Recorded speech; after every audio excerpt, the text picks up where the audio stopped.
મહેસાણાના બહુચરાજીમાં ટ્રેનના એન્જિનમાં ખામી સર્જાઈ। બહુચરાજીમાં હાઈવેના ફાટક પાસે ટ્રેનના એન્જિનમાં ખામી સર્જાઈ। હાઈવેના ફાટક પાસે ટ્રેન બંધ થતા મુખ્ય હાઈવે બંધ થયો। બહુચરાજી, મહેસાણા અને પાટણને જોડતો હાઈવે બંધ। વિરમગામ, સુરેન્દ્રનગર, મોરબી, રાજકોટ સહિતના માર્ગનો ટ્રાફિક જે હતો તે બંધ થયો છે। તો એન્જિનમાં ખામી સર્જાવાની આ જે સમગ્ર ઘટના છે તે સામે આવી છે।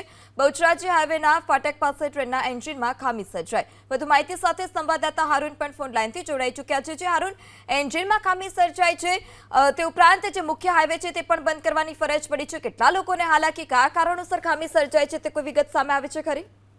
મહેસાણા રેલવે ફાટક પાસે રેલવે ટ્રેનમાં ખામી સર્જાઈ છે ને જે એન્જિનમાં ખામી સર્જાતા રેલવે ફાટક ઉપર ટ્રેન બંધ થઈ ગઈ હતી, જેના કારણે મુખ્ય હાઈવેનો ફાટક બંધ થઈ ગયો હતો। મુખ્ય ફાટક બંધ થતા વિરમગામ, અમદાવાદ, સુરેન્દ્રનગર, રાજકોટ, પાટણ, મહેસાણા સહિતના તમામ જે વાહન વ્યવહાર છે તે ખોટવાયો છે, જેના કારણે લાંબુ ટ્રાફિક જામ જોવા મળ્યું છે। છેલ્લા 2 કલાકથી લગભગ 3 થી 4 કિલોમીટર લાંબુ ટ્રાફિક જામ છે ને હજારો લોકો ટ્રાફિકમાં ફસાયેલા છે।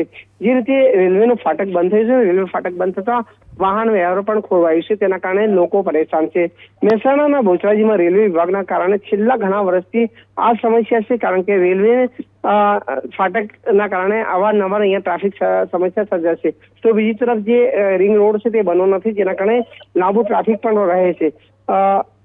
લોકો ક્યાંક ને ક્યાંક પરેશાન છે, કારણ કે ઘણા વર્ષોથી આ રીતે સમસ્યા છે અને અવારનવાર આ રીતે ટ્રાફિક જે ફાટક છે તે બંધ થાય છે, જેના કારણે લાંબુ ટ્રાફિક જોવા મળી રહ્યું છે।